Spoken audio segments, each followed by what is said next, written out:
First of all, thank you for accepting this short interview. No worries. In a way, you changed the course of the history, and actually, you changed the course of my life.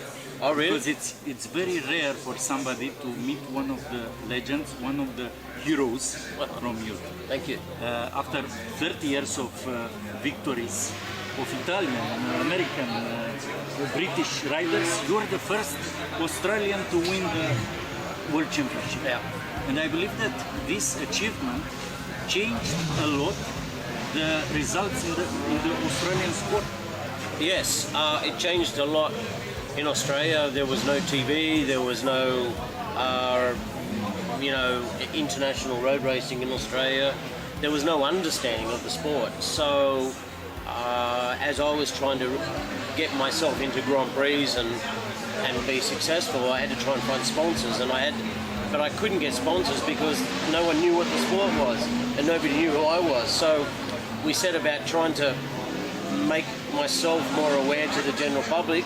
At the same time I started winning races, and then the whole thing exploded into a big sport in my country, in Australia. And I saw a film at the end of the championship when you were received like a hero. Yeah. There were thousands of people. Yeah.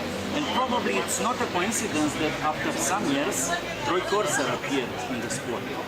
Well, there's been many. I mean, there's been Troy Corser, there's been Troy Bayliss, there's been Două, Casey Stoner. So a lot of these riders rode the wave on the back of me, and it was very difficult for me to get into the sport because I had no help and I was from a poor background.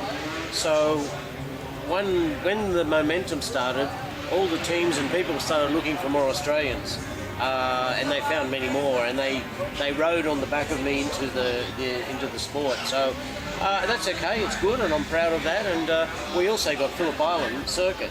That happened because of my career. In fact, you got Phillip Island, and then you got Eastern Creek Raceway in Sydney, which is now called the Wayne Gardner Raceway. So there's been a lot of changes in the sport, TV, racetracks, popularity, Australians coming in. I changed the history of Australia. And then your kids. And now my kids. Yes, now my son's job racing. is more difficult. A professional rider in MotoGP or father? Without a doubt, being a father. Being a father, because I have so much knowledge of the sport, I know what can happen and what the issues are and how to climb your way through it, and it's not easy. It's very, very difficult, and I'm watching like a nervous father on the side of the track, and because I know that my son can get hurt or be involved in an accident or something like that. So it's very, very, very difficult as a father to accept and let my son go and race what he wants to do, but not be nervous. That's my problem. But when he gets results, you are... Oh, without a doubt. When he gets results, the second time in qualifying. Yeah, my son's, he's very talented. And his equipment this year isn't that competitive. However, he did a very, very good job at Silverstone. He's improving all the time. Yeah, he's improving. He's getting confidence.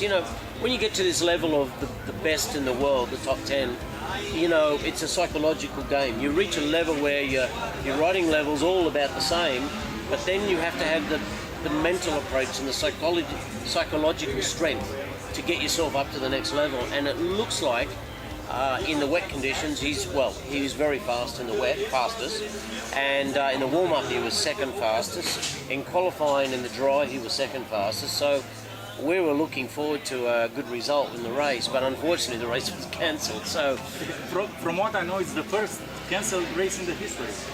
Never to be started again. Maybe with Dorna, but I think there was a race maybe in my career that we cancelled for some reason. Completely. I can't remember exactly, but it was very, very rare, and I think it was stupid, the decision not to go out and try, and at least show the fans that they're making the effort.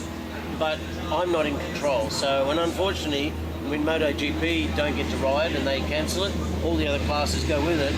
And it was bad luck for Remy because I believe he would have been on the podium if not maybe his first win, you know, so he was riding very well. I wish you a lot of success for Remy, Thank you. because this will give you a lot of pleasure. As a nervous father. Yes, and from all the Romanian fans, I wish you health and Thank you. a good life. Thank you. Fingers crossed. I'll be on the sideline and watching TV, watching my son. So I'm very proud of my career. I've had a fantastic life, and I just hope my son can have the same ongoing future for him as well. So he's a good boy. He's talented. So I just hope that he can be safe, ride safe. Thank you, sir. Thank you.